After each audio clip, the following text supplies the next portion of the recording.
रघुवंशाचा तिसरा सर्ग आपण अभ्यासतोय आणि तिसऱ्या सर्गामध्ये 40व्या श्लोकापर्यंत आपण पोहोचलो आहोत.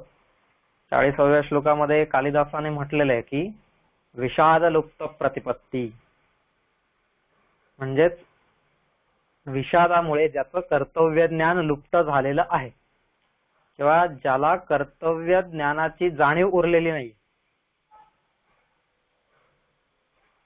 अशी स्थिती रघुची झालेली आहे.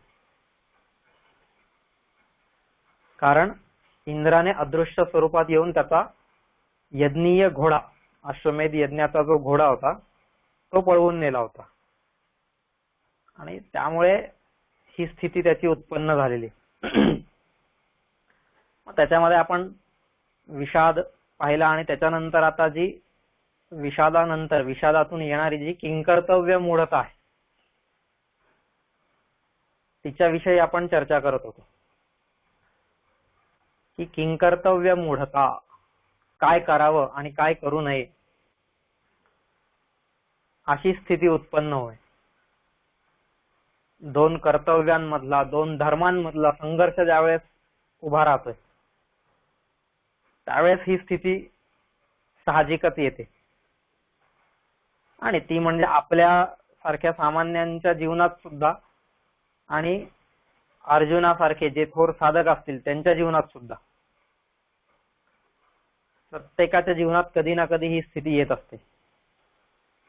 काय करावं म्हणजे ह्याच्यासाठी आपण बघत होतो उदाहरणांमध्ये की रामायण जे आहे, रामायणामध्ये सुद्धा हे सगळं वर्णन अशाच प्रकारे केलेलं आहे की ज्या वेळेस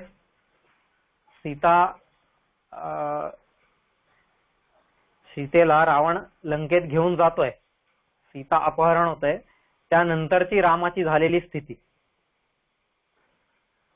कारण तिथे वाल्मिकींनी ज्या रामाचं आपल्याला दर्शन घडवलेलं आहे तो राम म्हणजे अवतारी पुरुष जरी असला तरी पण तो सामान्यांचाच नायक आहे. रामाने त्याच्या जीवनात कुठेही दैवी जीवन जगलेलं आहे किंवा ज्या गोष्टी मनुष्यांना शक्य नाहीयेत अशा गोष्टी त्याने केलेल्या आहेत असं झालेलं नाहीये. म्हणजे ज्या अमानवीय किंवा अतिंद्रिय अशा ज्या शक्ती असतील त्या शक्तींचं प्रकटीकरण रामाने केलेलं नाहीये आणि वाल्मिकींनी पण तसा राम चितारलेला नाही. वाल्मिकींनी जो राम आपल्या समोर उभा केलेला आहे तो राम आपल्यासारखाच सामान्य व्यक्ती आहे आणि एका सामान्य पुरुषातून असामान्यत्वाकडे वाटचाल करणारा, पुरुषोत्तमाकडे वाटचाल करणारा असा राम दाखवलेला आहे. मग त्या रामाला सुख दुःख ज्या काही सगळ्या भावना असतील त्या प्रत्येक भावना त्या रामामध्ये दाखवलेल्या आहेत.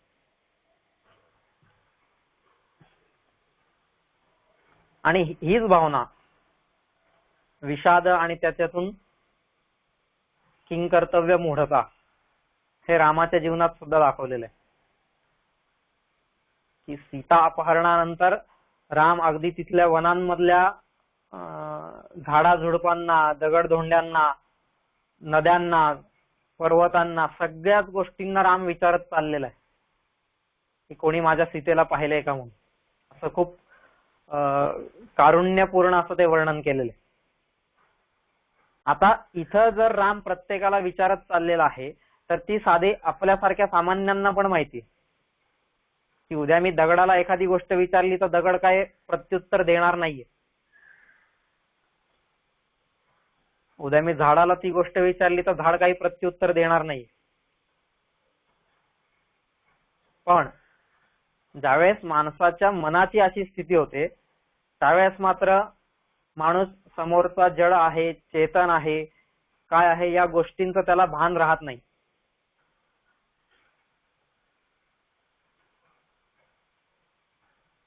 तर ती स्थिती रामाची सुद्धा तिथं दाखवलेली की आता मी काय करू. बराच शोध घेतायत सीतेचा, पण तरी सीता सापडत नाहीये. राम आणि लक्ष्मण दोघेही जंगलात सगळीकडे तिला शोधत फिरतायत, पण तरीही मागमूस लागत नाहीये. त्यावेळेस जी झालेली स्थिती आहे ती विषादामधून आलेली. एक क्षण असं दाखवलेलं आहे तिथं की रामाला पण काही कळेना झालंय की आता मी काय करू. किंग करोमि क्व गच्छामि.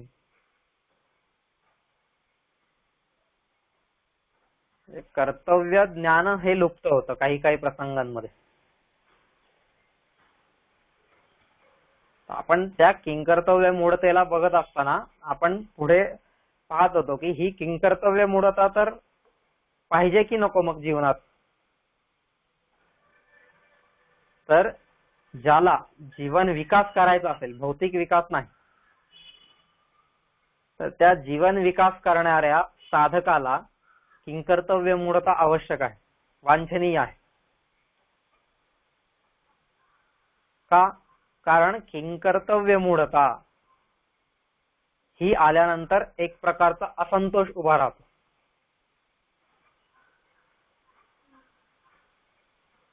याचं आपण चिंतन केलं होतं की व्यवहारामध्ये संतुष्ट राहिलं पाहिजे आणि परमार्थामध्ये असंतुष्ट.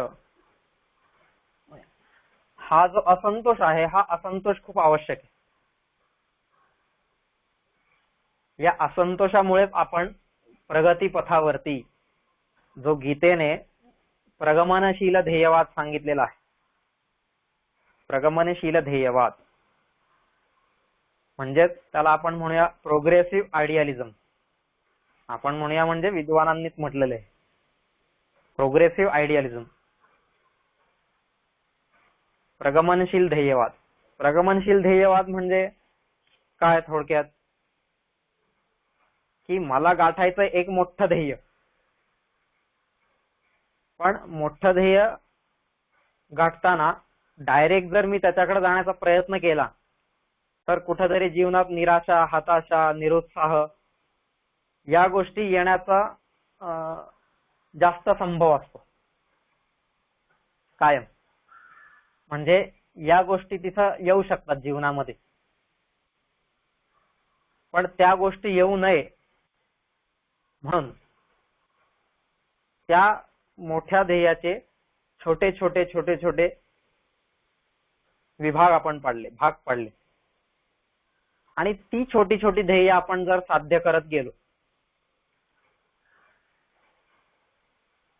तर खऱ्या अर्थानं आपलं जे मोठं ध्येय आहे त्या मोठ्या ध्येयाकडची वाटचाल ही कायम सुरू राहील.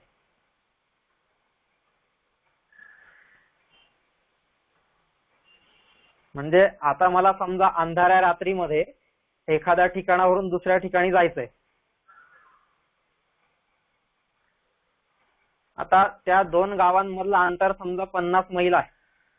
आता 50 मैल अंतर जाण्यासाठी माझ्याकडचा जो कंदील आहे, माझ्याकडचा जो दिवा आहे, किंवा माझ्याकडची जी टॉर्च आहे,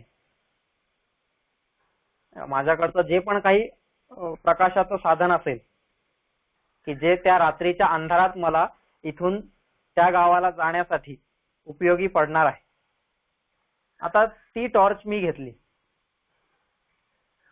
आणि ती टॉर्च मी अशी पुढे धरली आणि मला दिसतंय की या टॉर्चने मला फक्त आणि फक्त पुढच्या 300 मीटर अंतरावरच दिसतंय, किंवा 200 मीटर, 100 मीटर एवढ्याच अंतरावरच मला या टॉर्चने दिसतंय. या टॉर्चने मला 50 मैलापर्यंत दिसत नाहीये. मग काय करावं मी? मग मी असा विचार करतो का, नाही आता 50 मैलावरचा हा रस्ता दाखवू शकत नाहीये तर जाऊ द्या, चला परत घरी. असं मी करत नाही. आपण काय करतो, ठीक आहे जे 100 मीटर पर्यंत दिसतंय त्या 100 मीटर पर्यंत जातो. तिथं गेल्यानंतर तिथून पुढचे 100 मीटर पुन्हा दाखवणार आहे, नाही का? ती टॉर्च पुन्हा पुढचे 100 मीटर दाखवणार. मग असं 100 मीटर करत करत आपण त्या 50 मैलाचं अंतर पार करू शकतो.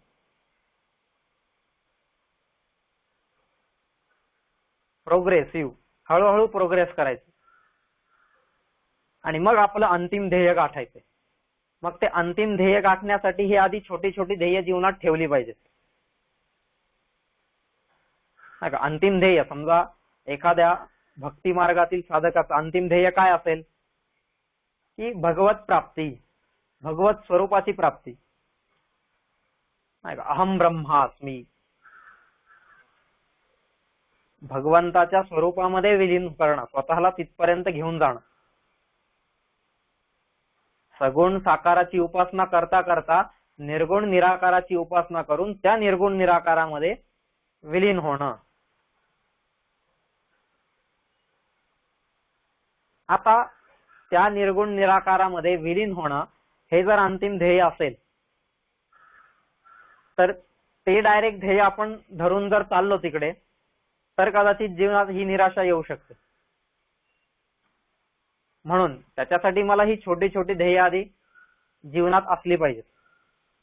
काय की मी पशु होतो, पशुमधून आता मी मनुष्य झालो, मनुष्य झाल्यानंतर मी एक चांगला मनुष्य झालो पाहिजे, एक चांगला मनुष्य झाल्यानंतर एक उत्तम पुरुष झालो पाहिजे. नाही का? उत्तम पुरुषत्व, उत्तम पुरुषस्वन्य परमात्मेति दारुत यो लोकत्रयमाविश्य विभर्तव्य ईश्वर, हे जे सगळं गीतेने सांगितलेलं आहे पुरुषोत्तम योग. नाही का? मग तो पुरुषोत्तम मी झालो पाहिजे. आणि तो पुरुषोत्तम झाल्यानंतर मग मी हळूहळू भगवत स्वरूपाकडे पुढे जायला लागेल. महापुरुषत्व येईल आणि मग देवत्वाकडे वाटचाल, प्रभुत्वाकडे वाटचाल. हे अशी छोटी छोटी ध्येय असतील. मग आता पशुत्वाकडून मनुष्यत्वाकडे यायचं, ह्याच्यामध्ये सुद्धा मला अनेक गुण माझ्या जीवनात आणावे लागतील. मनुष्यत्वाकडून पुरुषोत्तमाकडे जाताना पण अनेक गुण जीवनात आणावे लागतील. असा दृष्टिकोन मला विकसित करावा लागेल. माहितीचं रूपांतर मला ज्ञानात करावं लागेल. हे हळूहळू एक एक एक एक ध्येय गाठत गाठत आपण शेवटी त्या अंतिम ध्येयाकडे जाण्याचा साधक प्रयत्न करतात.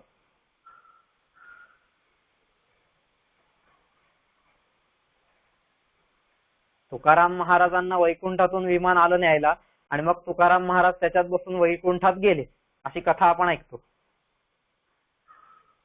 मग आपल्याला पण या जन्मात का बरं येत नाहीये वैकुंठातून विमान न्यायला?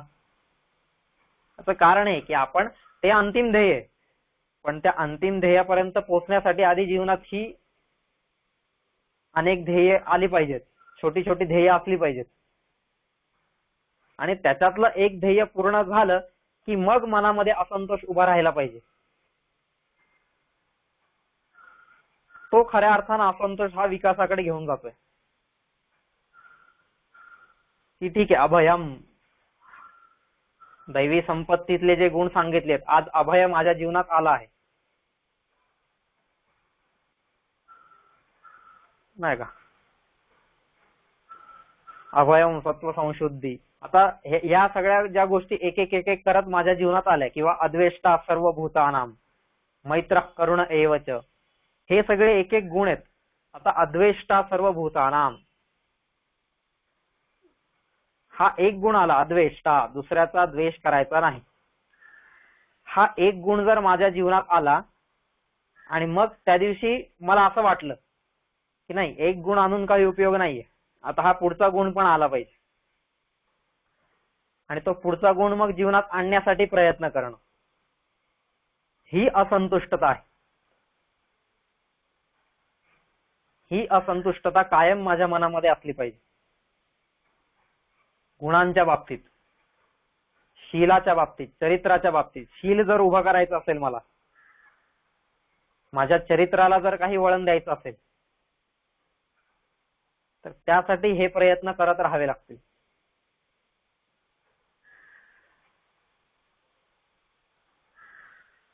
म्हणून जो भगवंताकडे जाण्याच्या मार्गामध्ये रत असलेला साधक आहे, तो साधक मात्र कायम असा असंतुष्ट राहिला पाहिजे. म्हणून असंतोष हा जीवन विकासाच्या मार्गामध्ये अत्यंत आवश्यक असा घटक आहे. आज आपण व्यवहारामध्ये असंतोष का बरं येत नाही आपल्यामध्ये? नाही का?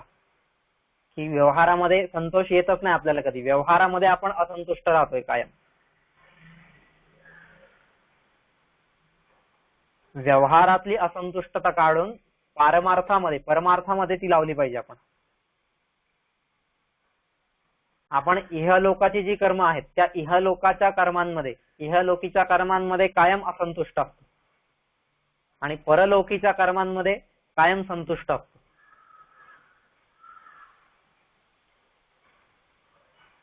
सणावाराला देवाची पूजा करणं, समजा रोज एक टाइम आरती घरात करणं किंवा इत्यादी ज्या काही गोष्टी आहेत, त्या सगळ्या गोष्टी केल्यानंतर मग मला वाटतं कृतकृत्यश्च भारत, आता मी कृतकृत्य झालो. यातच आपल्या जीवनाची यथार्थता आपण समजतोय. पण भगवंताला एवढेच गोष्ट अपेक्षित नाहीये, नाही का. ज्ञानवान्मां प्रपद्यते, असा तो ज्ञानवान. आता हा जो ज्ञानवान आहे, कारण गीतेने पण भक्तांचे जे प्रकार सांगितलेले आहेत, आर्तो जिज्ञासुरार्थार्थी ज्ञानीच परदर्शभ तेषां ज्ञानी नित्ययुक्त एक भक्तिर्विशिष्यते. आर्त, जिज्ञासू, अर्थार्थी, ज्ञानी हे वेगवेगळे गीतेने सांगितलेले भक्तांचे प्रकार. मग त्या सगळ्यांमधला माझ्याशी जोडलेला कोण आहे? तेषां ज्ञानी नित्ययुक्त एक भक्तिर्विशिष्यते, की त्यांच्यापैकी जो ज्ञानी भक्त आहे तो नित्ययुक्त असतोय माझ्याशी, तो कायम जोडलेला असतोय. आणि तो ज्ञानी भक्त हा कधीच संतुष्ट नसतो. कितीही ज्ञान त्याने मिळवलं तरी त्याच्यामध्ये अजून पाहिजे, अजून त्या भगवंताचं स्वरूप मला जाणायचंय, हा असंतोष राहतोय, नाही का. गीतेमध्ये पण जरी आपण पाहिलं, राजविद्या सांगितली, त्याच्या आधी अक्षर ब्रह्म सांगितलेलं आहे, ज्ञान विज्ञान हे या सगळ्या गोष्टी सांगून झाल्यानंतर मग भगवंतांनी अर्जुनाला स्वतःहूनच सगळ्या आपल्या विभूती सांगितलेल्या आहेत. आणि या सगळ्या विभूती सांगितल्यानंतर मग पुढे अर्जुनाला अजून वाटलं, नाही का, विभूती सगळ्या सांगितलेल्या आहेत भगवंताने, की ऐरावतं गजेंद्राणां नराणांच नराधिपम, सगळ्या गोष्टी त्यांनी सांगून झाल्यानंतर मुनीनामप्यहं व्यासो कविनामुशना कवी दंडो दमयतामस्मी नीतिरश्मी जिगीषिताम मौनं चैवास्मि गुह्यानां ज्ञानं ज्ञानवतामहं. आता या ज्या सगळ्या गोष्टी भगवंतांनी सांगितल्या आहेत, आपल्या विभूती, माझं स्वरूप कशा कशामध्ये आहे, तसे तर भगवंत सगळ्यांमध्येच आहेत, पण तरी ही सगळी भगवंतांची श्रीमंती, एक प्रकारची विभूती, एक प्रकारची वैभव संपन्नता, जी अभूतीला दूर करते, जी दारिद्र्याला दूर करते, अशी ती संपन्नता ही सांगितल्यानंतर सुद्धा अर्जुन मात्र तिथं असंतुष्ट दिसतोय.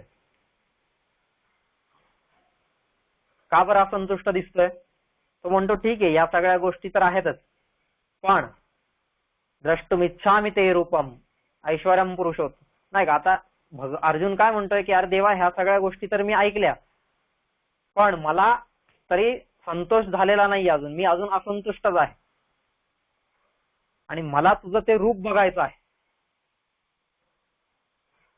विश्वदर्शन रूप जे आहे तुझं ते मला बघायचं आहे.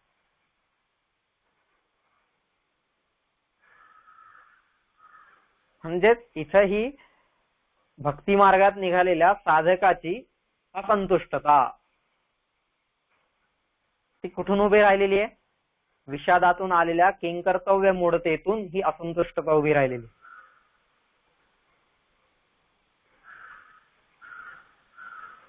आणि म्हणून मग अजूनही पुढे पण अजून प्रश्न विचारतच राहिलेला आहे. बघा, वर्गामध्ये पण आपण असतो ना, वर्गात जो विद्यार्थी असंतुष्ट असतो ना, तो कायम प्रश्न विचारतो की नाही, मला एवढ्यावरती संतोष झालेला नाहीये, मला अजून ही गोष्ट पण जाणून घ्यायची आहे, मला अजून ती गोष्ट पण जाणून घ्यायची. आणि त्याच विद्यार्थ्याचा विकास क्रमाक्रमाने पुढे होतोय.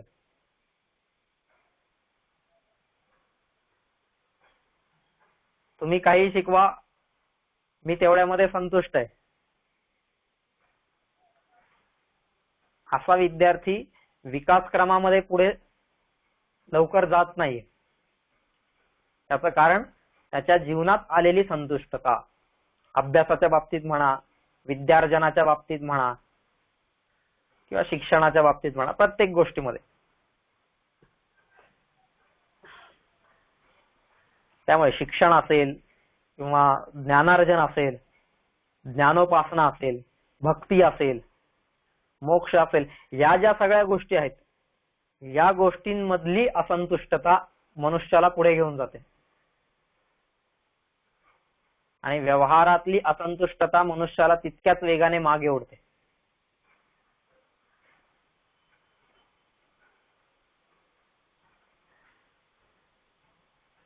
दहा हजाराच्या नोकरीतून 50,000कडे, 50 मधून 1 लाखाकडे, 1 लाखामधून 10 लाखाकडे, पण तरीही संतुष्टता येतच नाहीये. आणि ही असंतुष्टता जीवन विकासासाठी बाधक ठरते. मग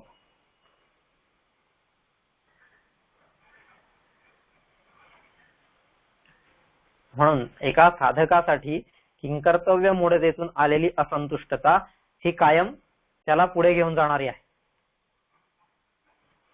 म्हणजे आपल्या इथं एक पाश्चात्य तत्ववेद होऊन गेलेला आहे, तत्वचिंतक म्हणा, आपण तत्वज्ञानी म्हणूया, विचारवंत. मिल असं त्याचं नाव आहे, मिल. तो मिल नेहमी म्हणतो की I shall be a डिससॅटिस्फाईड Socrates, नाही का. त्याचं हे कायमचं वाक्य आहे की मी असंतुष्ट सॉक्रेटिस बनेल. असंतुष्ट सॉक्रेटिस बनणं हे कधीही मला आवडेल than satisfied pig, than a satisfied pig, असं तो कायम म्हणतोय. म्हणजे एखाद्या संतुष्ट डुकरासारखं बनण्यापेक्षा मी असंतुष्ट सॉक्रेटिस बनणं पसंत करेल, ती गोष्ट मला अधिक आवडेल.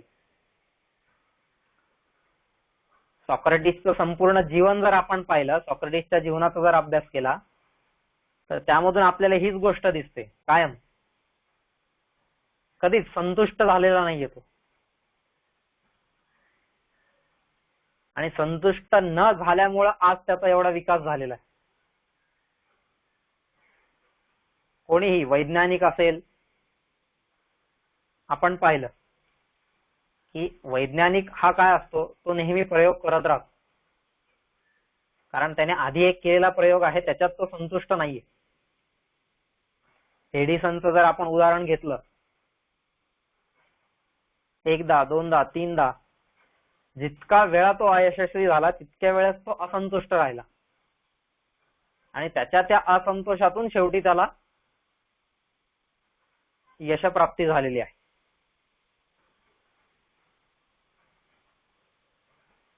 हीच गोष्ट प्रत्येकाच्या जीवनात आपल्याला पाहायला मिळते.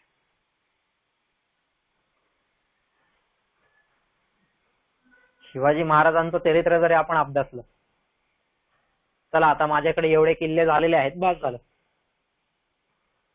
एवढंच माझं हिंदवी स्वराज्य मी ठेवतो, असं कधीच नाही.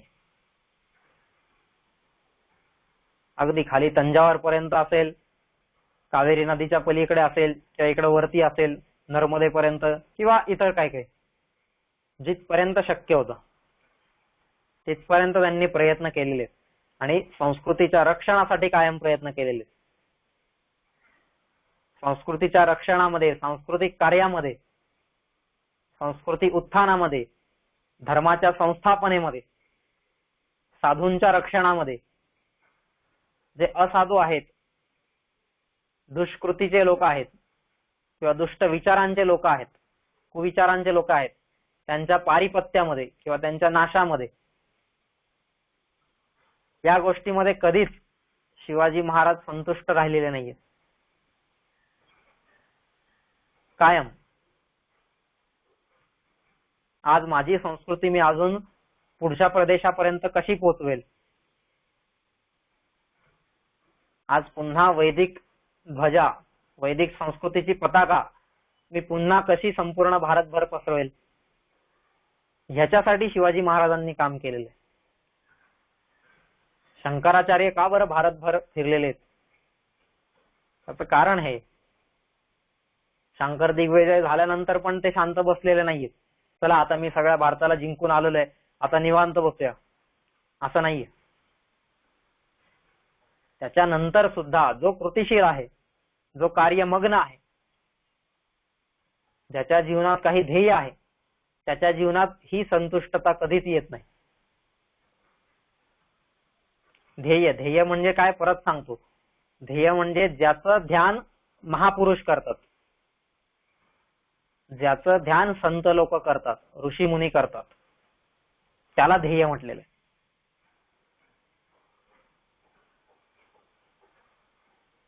मग ते ज्याने उचललेले असेल त्याच्या जीवनात ही असंतुष्टता कधीच येणार नाही, म्हणजे कायम येईल. त्याच्या जीवनात ही असंतुष्टता कायम असणार, कधीच संतुष्टता येणार नाही त्याला. जरीही संतोष एव पुरुषस्य परनिधानम हे सांगितलेलं असलं तरी हे कशासाठी आहे? या व्यवहारासाठी. की जो आपण पाहिलं की व्यवहारामध्ये संतोष असला पाहिजे, त्याच्यासाठी आपण ते काल उदाहरण पाहत होतो.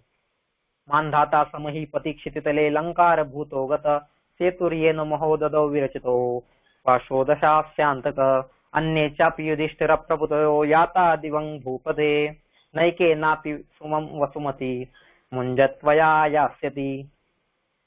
नाही का की तो म्हणतो, अरे हे मुंज राजा, या बाकी सगळ्यांसोबत कोणासोबतही ही धरती गेलेली नाहीये, ही पृथ्वी गेलेली नाहीये, पण तुझ्यासोबत मात्र ती येणार आहे, असं तो म्हणतोय. मुंजत्वया यास्यति. मानधाता हा याच वंशातला राजा होता. इक्ष्वाकू हा जो वंश आहे नाही का, ज्या इक्ष्वाकू वंशाचा हा सगळा रघुवंशामध्ये आपण वर्णन बघतोय, त्याच वंशातला एक पराक्रमी राजा होऊन गेलेला आहे मानधाता. प्रचंड पराक्रमी होता तो, शास्त्र पारंगत असेल, सगळ्याच गोष्टी. म्हणजे जसं आपण दिलीपाचं वर्णन पाहिलं, जसं आपण रघुचं वर्णन पाहिलं, तसाच मानधाता सुद्धा तसाच होता. हा संपूर्ण वंशच तसा आहे, म्हणून रघुवंश. या रघुवंशामध्ये हे सगळे असे श्रेष्ठ लोक होऊन गेलेले, ज्यांना आपण सगळ्यांना राजर्षीच म्हटलं पाहिजे. राजा असून सुद्धा जे ऋषींसारखे होते, ज्यांचं वर्तन असं होतं.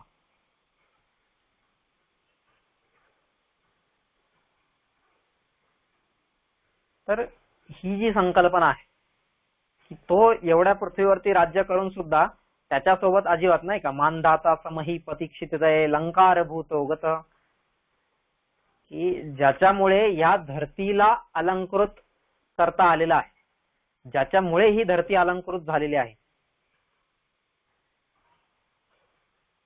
तो सुद्धा या धरतीला घेऊन गेलेला नाहीये सोबत.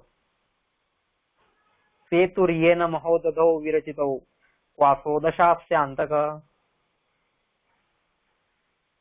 की ज्या रामाने एवढा मोठा सेतू बांधलेला आहे, समुद्रावरती सेतू बांधून ज्याने सगळे राज्य मिळवलेले आहेत, लंकेचं असेल, इकडे किष्किंधेचं असेल, अयोध्येचं असेल, एवढी सगळे राज्य मिळवले, एवढा पराक्रमी असा राम, की तोपर्यंत रामाच्या आधी एकानेही समुद्रावरती सेतू बांधलेला नव्हता. एवढा पराक्रमी राजा असून सुद्धा त्याच्यासोबत सुद्धा एक कण भूमी गेलेली नाहीये.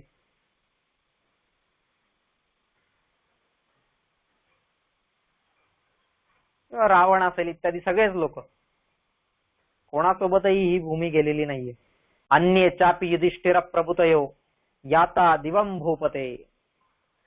युधिष्ठिरासारखे इतर पण जे सगळे राजे होते, ज्यांनी या संपूर्ण पृथ्वीवरती राज्य केलेलं आहे, ते सगळे सुद्धा असेच दिवं भूपते, याता दिवं भूपते, ते पण स्वर्गात गेलेले, पण त्यांच्यासोबत सुद्धा एकही कण जमिनीचा गेलेला नाहीये, भूमीचा गेलेला नाहीये.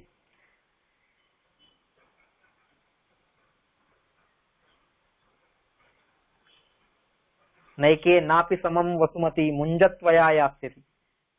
एका सोबतही गेलेली नाही, एके नापि, एका सोबत सुद्धा ही पृथ्वी गेलेली नाहीये. वसुमती म्हणजेच पृथ्वी. मग ते पृथ्वी म्हणा, धन, संपत्ती, वैभव, ज्या काही गोष्टी आपण म्हणू, त्यांच्यातली एकही गोष्ट तिकडे गेलेलीच नाहीये. पण हे मुंजा तुझ्यासोबत मात्र येणार आहे, की जेणेकरून तू मला मारून ही भूमी बळकावण्याचा प्रयत्न करतोय, ती कदाचित तुझ्यासोबत येईल वाटते.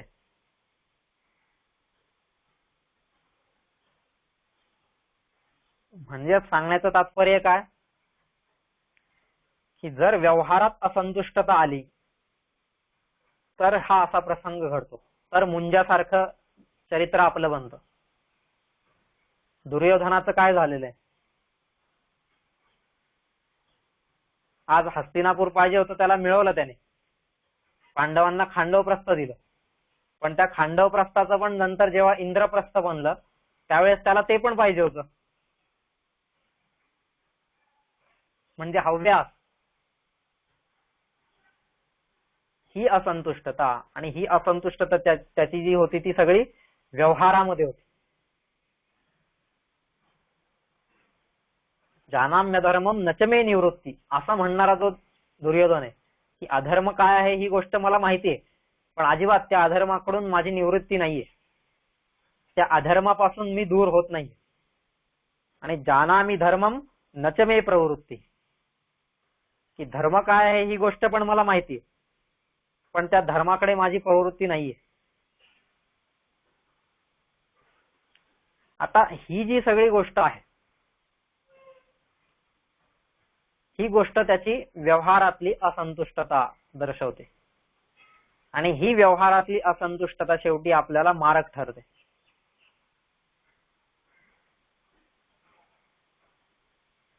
म्हणजे दुर्योधन असेल, रावण असेल, कोणीही घ्या, प्रत्येक जण ही व्यवहारातली असंतुष्टता त्यांच्या जीवनाच्या नाशाला कारणीभूत ठरलेली, त्यांच्या विनाशाला कारणीभूत ठरलेली.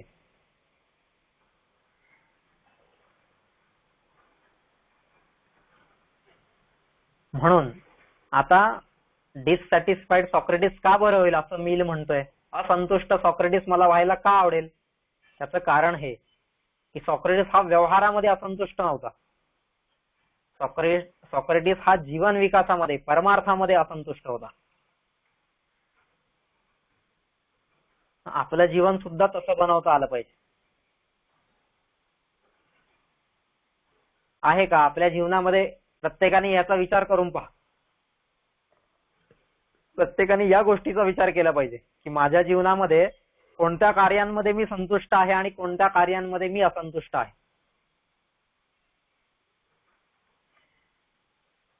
हा विचार झाला पाहिजे.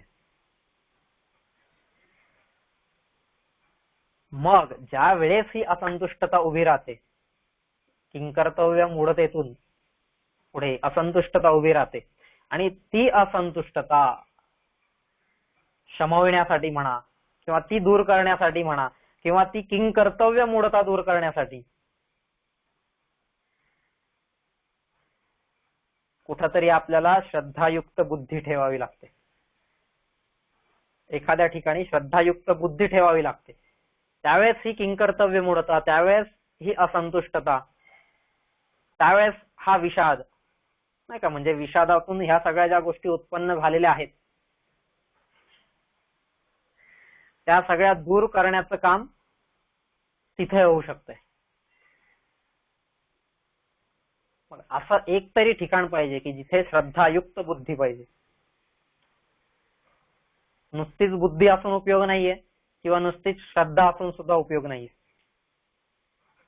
श्रद्धायुक्त बुद्धी पाहिजे. आपण मागे पाहिलं होतं की गणपतीला 2 दात आहेत, नाही का. गणपतीची पूजा आपल्याला करायची आहे, गणपतीचा उत्सव आपल्याला करायचा आहे, पण गणपती समजून घेतला पाहिजे. त्यासाठी त्याचे गुण माझ्या जीवनात आणण्याचा प्रयत्न केला पाहिजे, तर मी त्याचा खरा उपासक. मग त्याचे हे 2 दात आपल्याला सांगतायत. जो पूर्ण दात आहे, तो पूर्ण दात हा श्रद्धेचा आहे, आणि अर्धा दात हा बुद्धीचा आहे. श्रद्धा आणि बुद्धी या 2 गोष्टी मला माझ्या जीवनात प्रखरतेने उतरवता आल्या पाहिजेत. जीवनात जर फक्त आणि फक्त श्रद्धा असेल, नाही का, आपण समाजामध्ये बरेच बघतो की फक्त आणि फक्त श्रद्धेने पुढे चाललेले.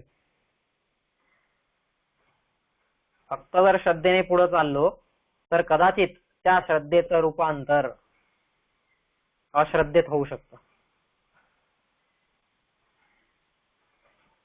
भगवंतांनी गीतेमध्ये श्रद्धात्रय विभाग योग असं संपूर्ण अध्याय सांगितलेलं आहे. 3 प्रकारच्या श्रद्धा,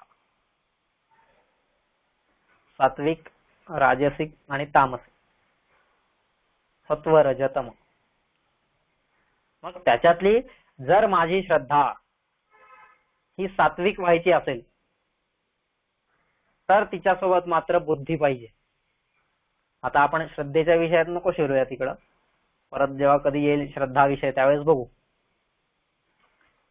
पण ती श्रद्धा ही जर माझी सात्विक व्हायची असेल तर तिच्यासोबत बुद्धीची जोड असली पाहिजे. बुद्धी जर नसेल तर तिचं रूपांतर अश्रद्धेत व्हायला वेळ लागत नाही. काय म्हणजे आपण आजपर्यंत जे समाजामध्ये चाललेलं थोतांड आहे, समाजामध्ये चाललेला भक्तीचा जो देखावा आहे, त्या देखाव्यामध्ये आपण अडकून जातो आणि जे मूळ भगवंताला आवडणारं काम आहे त्या कामापासून आपण दुरावत जातो.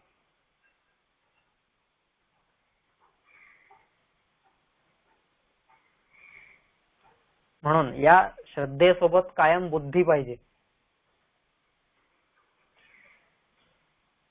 मला हृदयस्थ भगवंताला जाणायचंय ना, हृदयस्थ भगवंताला जवळून पाहायचंय, त्याची अनुभूती घ्यायची, तर त्याच्यासाठी श्रद्धा आणि बुद्धी, भले बुद्धीचा जात अर्धाच असू द्या पण तो सुद्धा पाहिजे. आणि नुसती बुद्धी जर असली, श्रद्धा नसली आणि नुसतीच जर बुद्धी असली, फक्त बुद्धी त्याच्यामध्ये असेल, तर ती बुद्धी ही उद्धटपणा, उर्मटपणा, अहंकार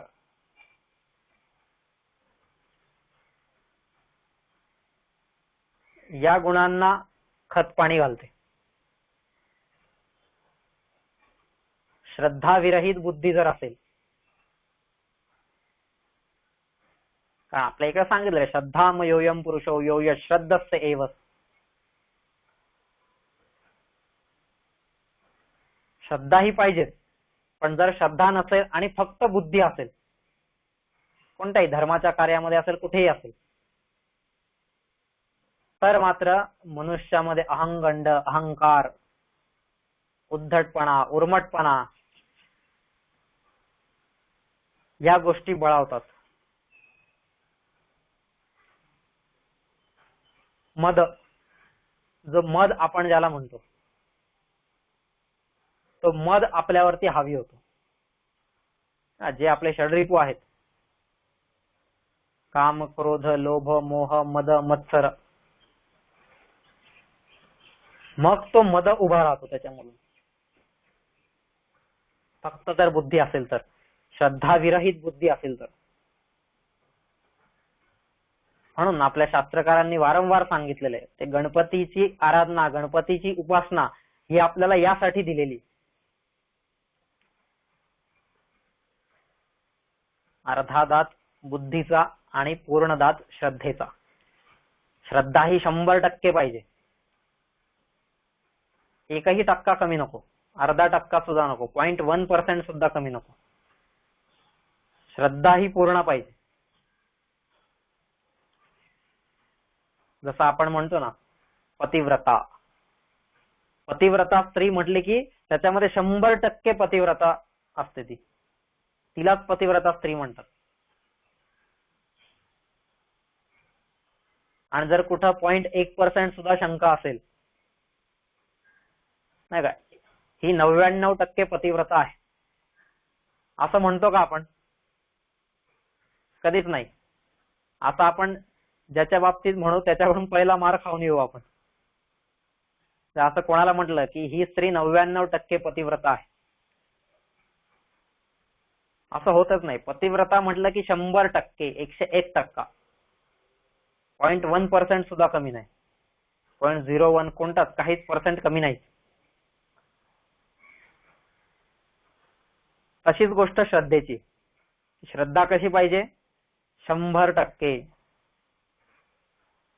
अजिबात. मग तिथं 0.1% सुद्धा कमी नको.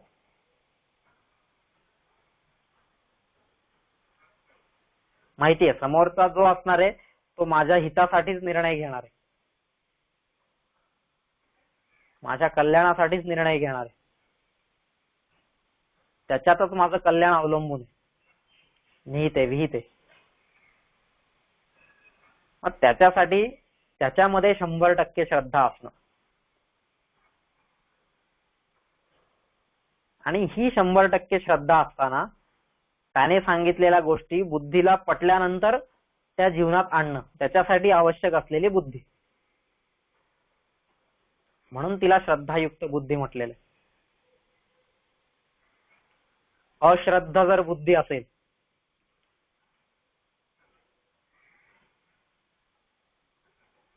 तर ही गडबड होते. दुर्योधन का बरं असा झाला? कारण त्याची बुद्धी ही अश्रद्धेय होती. बुद्धी त्याच्याकडे खूप होती, म्हणजे खूप सुंदर वर्णन केलेलं आहे किरातार्जुनीयामध्ये, की सुरुवातीलाच पहिल्या सर्गामध्ये की ज्यावेळेस वनेचर असतो, वनेचर म्हणजेच गुप्तचर, तो गुप्तचर येतो आणि युधिष्ठिराला येऊन सांगतो तो जंगलामध्ये काय, की अशा अशा प्रकारे खूप सुंदर सुरळीत उत्कृष्टपणे असं दुर्योधनाचं राज्य चाललेलं आहे, की तो म्हणतोय की कदाचित आत्ताच्या काळामध्ये या संपूर्ण भूमीवरती जितके लोक दुर्योधनाच्या राज्यात सुखी आहेत तितके दुसऱ्या कोणत्याच राज्यात सुखी नसतील, असं तो सांगतोय. आता दुर्योधनाच्या राज्यातली सगळी प्रजा जर एवढी सुखी होती, याचा अर्थ काय झाला की दुर्योधनाकडे बुद्धी प्रचंड होती. त्या प्रचंड बुद्धीच्या जोरावरती त्याने हे सगळं राज्य सुंदर सुरळीत उभं केलं होतं. पण त्या बुद्धीच्या जोडीला श्रद्धा अजिबात नव्हती कोणामध्ये, नाही स्वतःच्या वडिलांवरती, नाही आजोबांवरती, नाही गुरूंवरती, किंवा नाही कुलगुरूंवरती, किंवा इतर कोणीही असतील त्यांचे जे नाही का, कृपाचार्य, भीष्म, द्रोण, धृतराष्ट्र, विदुर, कोणी का असेना, त्यांच्या राज्यातले सगळे जे मोठे लोक होते त्यांच्यापैकी एकाबद्दलही दुर्योधनाच्या मनात अजिबात श्रद्धा नव्हती.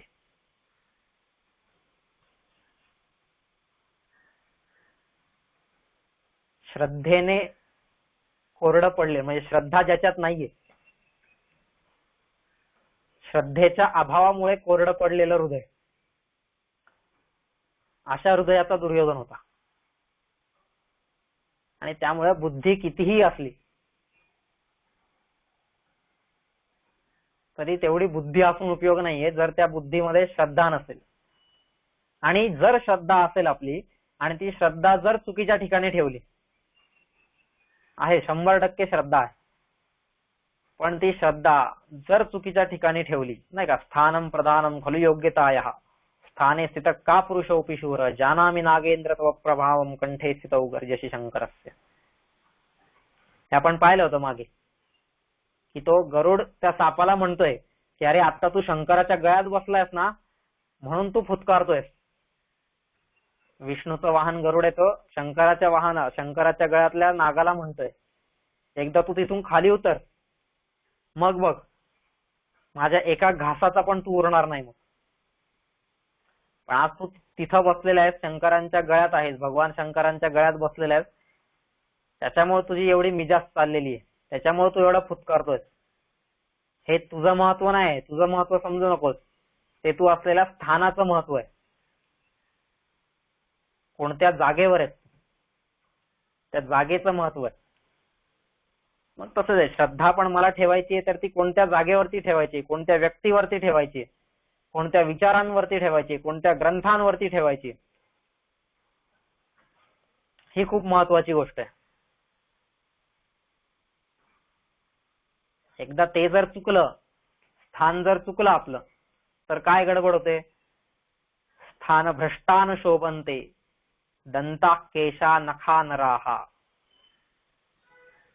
इति विज्ञाय मतिमान स्वस्थानन्न परित्यजेत. त्यांनी सांगितलंय की एकदा जर स्थान भ्रष्ट झाल्या गोष्टी,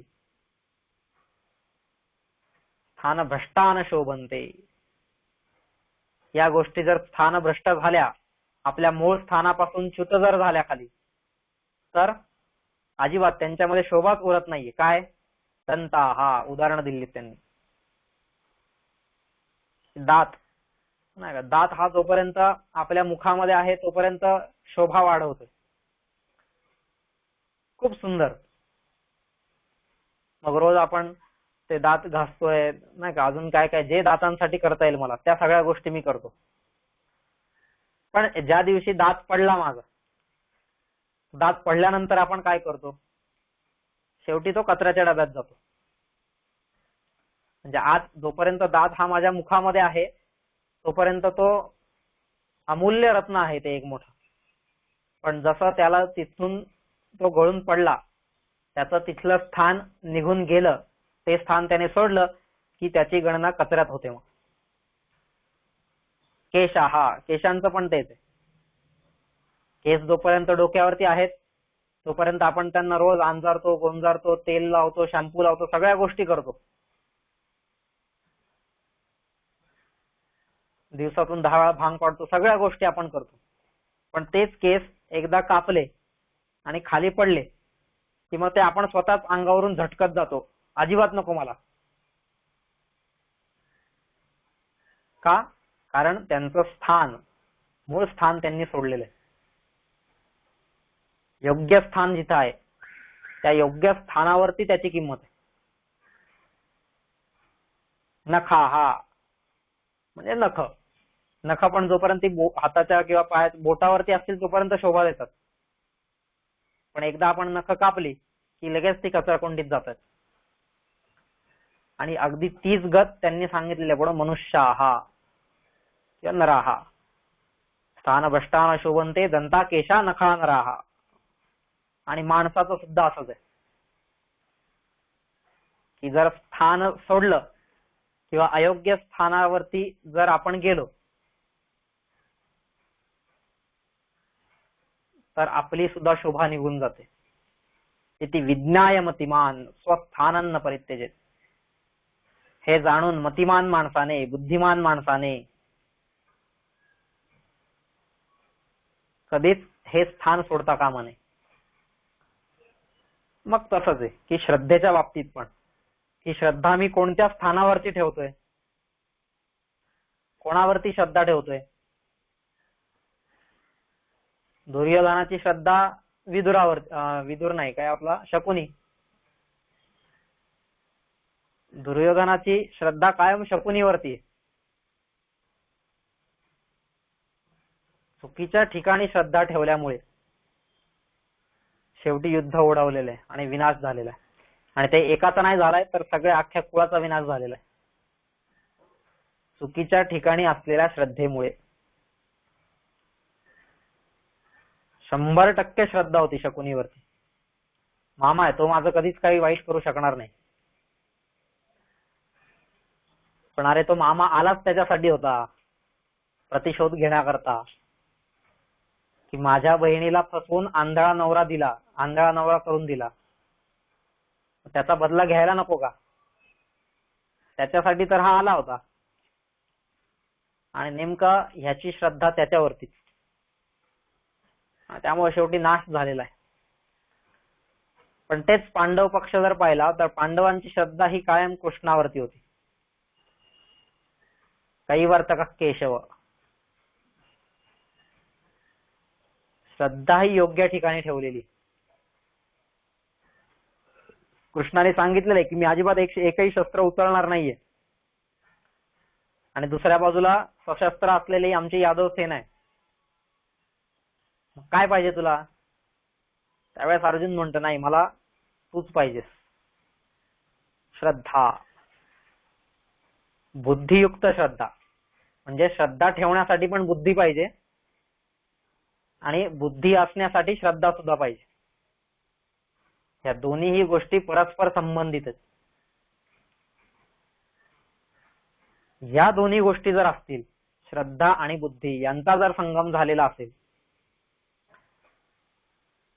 योग्य ठिकाणी श्रद्धा आणि योग्य ठिकाणी बुद्धी, तर हा विषाद, तर ही किंकर्तव्य मूढता, तर ही असंतुष्टता, या सगळ्या ज्या गोष्टी असतील, अज्ञान असेल, जे जे काय आपण सगळे त्याच्यातल्या अविद्या असेल, सगळ्या गोष्टी पाहिल्या, त्या सगळ्या गोष्टी दूर होऊ शकतात. कर्तुम अकर्तुम अन्यथा कर्तुम समर्थ असा तो व्यक्ती आहे. आणि त्याच्यामध्ये जर श्रद्धा ठेवली, अर्जुन काय म्हणतोय, एकीकडे म्हणतोय सखा आहेस तू, पण त्याच वेळेस अर्जुन तिथं श्रद्धायुक्त बुद्धीने म्हणतोय. हे वाक्य त्याचं श्रद्धायुक्त बुद्धीने आलेलं आहे. कोणतं? शिष्यस्तेहं शाधिमान् त्वां प्रपन्नम, शिष्यस्तेहं. उगाच अर्जुनाचं हे वाक्य नाहीये की ते वाक्य आपल्याला ही गोष्ट सांगते की मला शिष्यत्व तुझं पाहिजे, नाही का, मला तुझं शिष्यत्व पाहिजे, मी तुझा शिष्य आहे.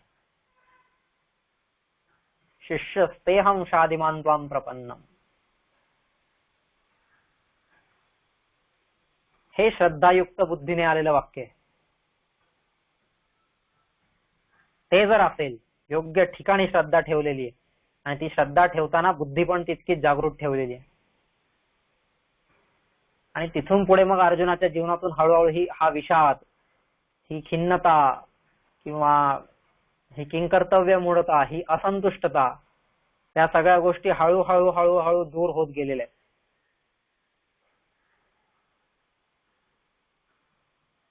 म्हणून नाही का श्रद्धायुक्त बुद्धी पाहिजे.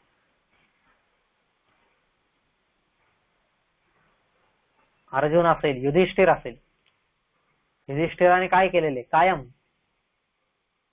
आता युधिष्ठिराच्या प्रसंगामध्ये एक गोष्ट आपल्याला तिथं थोडीशी, म्हणजे नंतर कृष्ण येऊन पण त्याला बोललेलं आहे. युधिष्ठिराचं जीवन कसं होतं, फक्त आणि फक्त श्रद्धा. त्या जीवनामध्ये काही काही ठिकाणी बुद्धीचा अभाव आपल्याला दिसतोय, नाही का. एकदा द्यूत हारलेला आहे आणि त्या द्यूतामध्ये काय काय गोष्टी झाल्या ह्या सगळ्या गोष्टी माहिती आहेत. अगदी वस्त्रहरण झाले, सगळ्या गोष्टी झालेल्या आहेत. पण तरी सुद्धा अनुद्यूताचं निमंत्रण आलेलं आहे, दुसऱ्यांदा द्यूताचं निमंत्रण आलेलं आहे. त्यावेळेस हे बाकीचे लोक नाही म्हणत होते, तरी सुद्धा युधिष्ठिर तयार झाले. आणि ही गोष्ट दुर्योधनाला माहिती होती, शकुनीला माहिती होती, आणि म्हणून त्यांनी धृतराष्ट्राकरवी ते निमंत्रण पाठवलेले पुन्हा. की धृतराष्ट्राचं निमंत्रण असलं की युधिष्ठिर नाही म्हणू शकतच नाहीये. का? कारण संपूर्ण श्रद्धा वडिलांवरती, वडीलधाऱ्यांवरती संपूर्ण श्रद्धा. पण त्या श्रद्धेमध्ये जर बुद्धी नसेल, बुद्धी त्याने पण लावली की शास्त्र काय सांगताय वगैरे, ह्या सगळ्या गोष्टींचा विचार करून ते शास्त्र त्यांनी ह्या पांडवांना ऐकवलं सगळ्यांना, की शास्त्राचा नियम हा आहे आणि त्याच्यानुसार शास्त्राचं पालन मला केलंच पाहिजे, मला धर्माचं पालन केलंच पाहिजे, हा माझा धर्म आहे आणि म्हणून मी जातोय तिकडं. बुद्धी त्याने पण लावली, पण ती बुद्धी पण फक्त आणि फक्त त्या श्रद्धेला अनुकूल लावली. बुद्धीने स्वतंत्रपणे विचार केलेला नाहीये.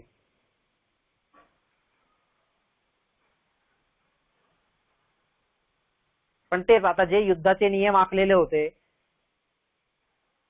त्या सगळ्या नियमांवरती प्रत्येकाची श्रद्धा होती सुरुवातीला, कृष्णाची पण होती. पण नंतर ज्यावेळेस कृष्णाला या गोष्टी दिसायला लागलेल्या आहेत, मग कृष्ण म्हटलेला आहे आता हे नियम पाळून चालणार नाही, आता नियम हे मोडलेच पाहिजेत. आणि मग असे कृष्णाने नियम मोडलेले आहेत.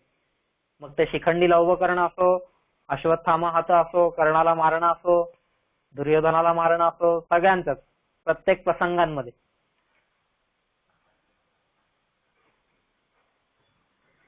मग कृष्ण हा अश्रद्ध होता का? किंवा मग कृष्णाने तिथं बुद्धी ठेवली नाही का? मग की चुकीच्या ठिकाणी बुद्धी लावली का? युद्ध नियमांचा भंग केला, मग काय केलं? तर नाही, कृष्णाची तिथं श्रद्धायुक्तच बुद्धी होती. आणि श्रद्धा कृष्णाने या नियमांवरती ठेवलेली नसून त्याची श्रद्धा ही धर्मावरती होती. धर्म संस्थापनार्थाय अभ्युत्थानम धर्मस्य, तिथं त्याची श्रद्धायुक्त बुद्धी होती. आणि मग त्या श्रद्धेला धक्का लागता कामा नये याच्यासाठी बुद्धीचा वापर जसा जसा करावा लागेल तसा तसा करता येईल. कृष्णाची भीष्मांवरती अटळ श्रद्धा होती, पण ती श्रद्धा ही आंधळी नव्हती. वेळ प्रसंग आलेला आहे ना, भीष्मांना सुद्धा मारावं लागलेलं आहे. आणि मार, कृष्णच म्हणतो तिथं, आज तुला मारलंच पाहिजे, तू नाही मारलंस ते बघ मी चाललोय मारायला. खूप सुंदर प्रसंग आहे तो. कृष्ण म्हणतो, अरे तू काय करतोयस का अर्जुना, लढायला आलायस का, काय करतोय, भीष्मांशी नुसतेच तू बाण चालवतोय, तू लढतच नाहीयेस, त्यापेक्षा तू राहू दे, आता मीच जाऊन लढतो तिकडं आणि मीच मारतो. असं म्हणून कृष्ण रथावरून खाली उतरून निघालेला आहे भीष्मांच्या दिशेने, भीष्मांना मारायला. हा प्रसंग काय सांगतोय की कृष्णाची श्रद्धायुक्त बुद्धी होती, पण ती धर्मामध्ये, संस्कृतीच्या रक्षणासाठी, संस्कृतीच्या संवर्धनासाठी, संस्कृतीच्या जतनासाठी, संगोपनासाठी, त्याच्यासाठी ही श्रद्धायुक्त बुद्धी पाहिजे. म्हणून कुठंतरी आपण शिष्य तेहम शादिमान त्वाम प्रपन्नम,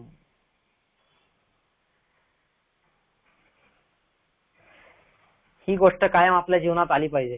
कुठंतरी आपण हे शिष्यत्व असलं पाहिजे. मग ते व्यक्तीमध्ये असो, विचारांमध्ये असो, ग्रंथांमध्ये असो, धर्मामध्ये असो, किंवा इतर कोणत्याही कार्यामध्ये, किंवा परब्रह्मामध्ये असो, कायम पाहिजे. पण आणि म्हणून तर आपल्या इथं जी सगळी शिष्य परंपरा झालेली आहे, त्या शिष्य परंपरेमध्ये जर आपण पाहिलं, विवेकानंद म्हणतायत की मी कोणाचा आहे, मी रामकृष्ण परमहंसांचा आहे.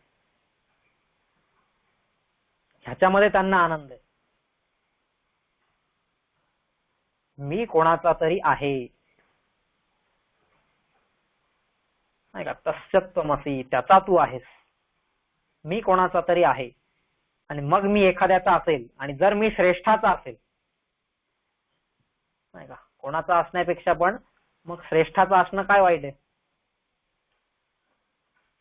साधं आहे की नाही. एखाद्याला कसं वाटतं, मी आमदाराचा मुलगा आहे, मी खासदाराचा मुलगा आहे, मी मंत्र्याचा मुलगा आहे, म्हणजे मी समर्थाचा आहे. हा समर्थाचा असणं, हा जो भाव आहे, तो भाव या साधकामध्ये आला पाहिजे. शिष्यस्तेहम. नामदेव महाराज म्हणतायत मी ज्ञानेश्वरांचा शिष्य आहे, ज्ञानेश्वर म्हणतायत मी निवृत्तीनाथांचा शिष्य आहे, ते म्हणतायत मी गहिनीनाथांचा आहे, ते म्हणतात अजून मी कोणाचा आहे. प्रत्येक जण मी याचा शिष्य आहे. कोणाचा तरी असण्यामध्ये आनंद आहे.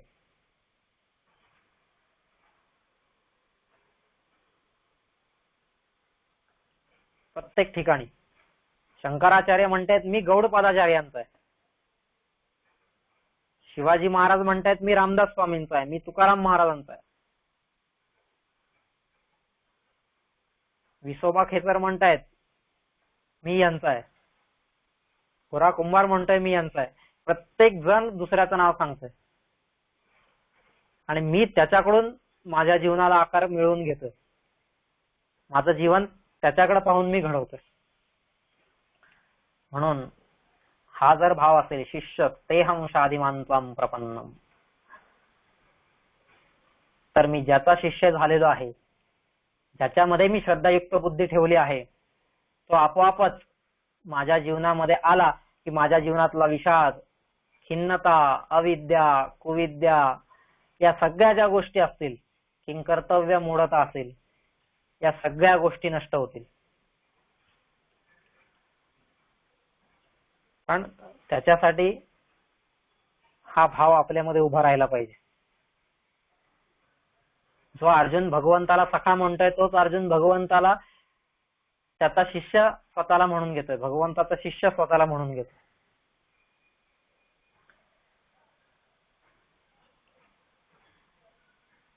शिष्य म्हणजे तिथं शिष्य हा जो भाव आहे, शिष्यत्व हा जो गुण आहे. शिष्य बनणे म्हणजे काय, त्यांनी माळ घालून घेतलेली नाही याच्याकडून, काही दोरागंडा घेतलेला नाही बांधून, पण शिष्यत्वाचा जो भाव आहे तो भाव त्याच्यामध्ये उभा राहिलेला आहे. म्हणून आपल्या जीवनामध्ये सुद्धा असाच भाव उभा करता आला पाहिजे आपल्याला. त्याच्यासाठी आपण प्रयत्न केला पाहिजे. असो, प्रयत्न करत राहूया आपण. 9 वाजून गेलेले आहेत. आता थांबूया. उद्या पुन्हा भेटू आपण आणि पुढच्या विषयाकडे वळूया.